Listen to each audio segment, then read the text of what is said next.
Jadi di situ kita ngobrol, jadi biar aku sebelum berangkat pun udah paham gitu loh, sudah bisa memprediksi, sudah bisa membayangkan, sudah bisa membayangkan di Australia nanti seperti apa gitu.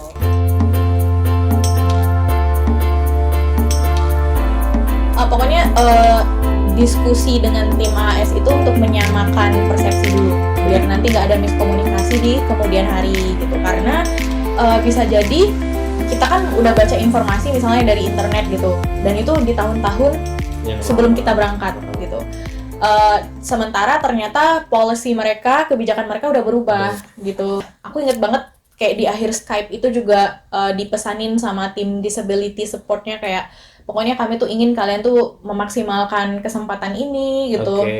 Di Australia pokoknya jangan berpikir bahwa limitation ini membuat kalian menjadi terbatas segala macam, karena mereka tahu pasti kita banyak concernnya, banyak khawatirnya gitu. Dan dia juga berpesan bahwa kami juga ingin teman-teman disabilitas itu punya rasa percaya diri, punya dignity, punya keyakinan gitu loh. Jadi tetap harus semangat gitu. Jadi setelah tahap berdiskusi dengan AS di disability support, itu tahap selanjutnya yang ada perbedaan nggak?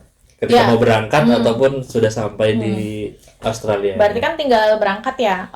Nah, keberangkatan itu waktu itu kan karena aku lagi-lagi berbeda ya. Jadi aku berangkat duluan nih, belum bawa suami atau misalnya carer, karena dari segi misalnya untuk menggunakan transportasi segala macam aku masih bisa mandiri. Jadi belum ada perbedaan yang signifikan. Mungkin untuk teman-teman yang butuh carer gitu ya, mungkin itu melalui ini tadi ya, tim AI tadi berbicaranya apakah berangkat bareng carer segala macam. Pokoknya intinya komunikasi semuanya gitu. Semua bisa diusahakan. Semua bisa diusahakan, adjustment gitu. Nah, jadi berangkat itu biasanya kan itu sudah jelas nih universitasnya yang mana.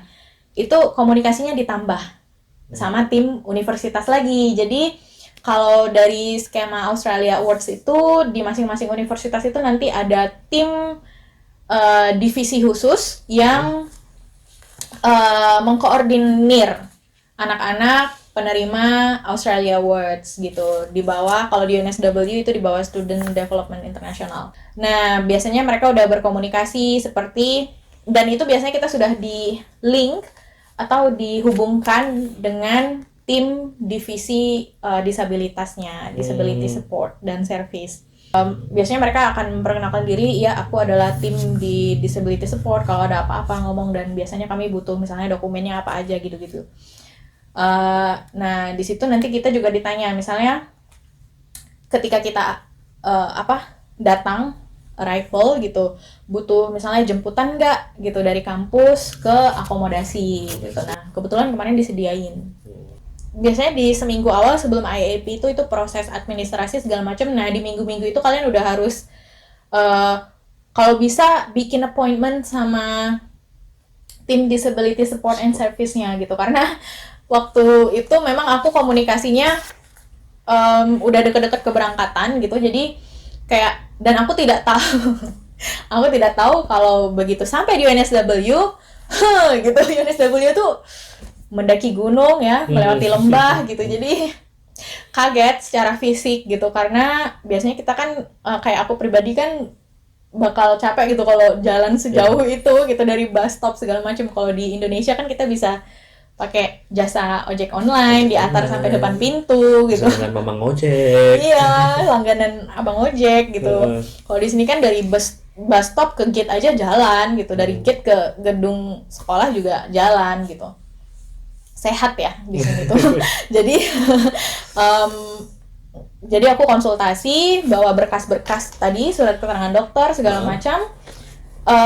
Terus aku ngomong gitu, wah aku susah soalnya kalau jalan misalnya prosthetic leg sama kulitnya tuh rubbing, jadi bikin sakit, bikin lecet misalnya kayak gitu. Nah nanti mereka juga bakal jelasin kayak rute bus options buat rute bus segala macam. Terus aku juga dihubungkan lagi dengan tim UNSW Security. Jadi gunanya begitu aku sampai di gate, aku tuh bisa telepon tim UNSW Security untuk minta escort pakai buggy car dari poin gate itu tadi sampai ke gedung tujuan. Tapi cuma masih dalam lingkungan kampus ya, bagi karya nggak bisa ke bus stop, nggak bisa ke jalan raya gitu. Tapi itu udah membantu banget sih. Setelah sampai di Australianya, komunikasinya itu udah bergeser ya. Dari tadi kalau di Indonesia kita berhubungannya dengan tim TAS yang disability support, setelah sampai di Australia kita langsung berhubungan dengan disability support yang di kampus. Kalau boleh tanya, antara kita sampai di Australia sampai IAP-nya itu berapa? 1 minggu biasanya. Jedanya 1 minggu. Jadi maksimal kayaknya 1 minggu.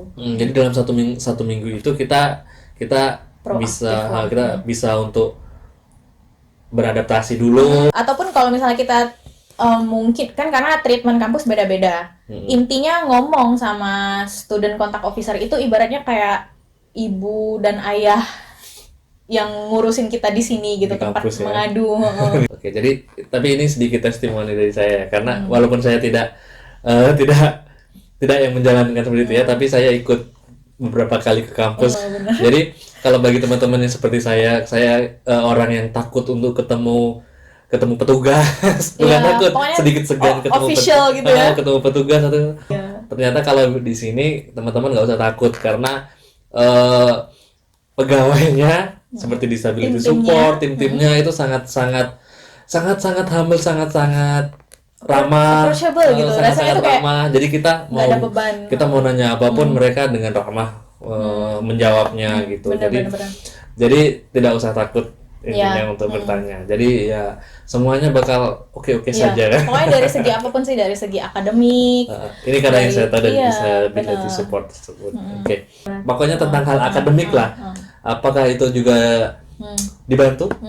Ya jadi kalau karena melalui skema beasiswa AS itu kan karena kami datangnya kurang lebih 1 bulan sebelum week 1 dimulai atau sebelum O-week gitu, orientation, ospek. Tapi di sini sebenarnya orientation week gitu.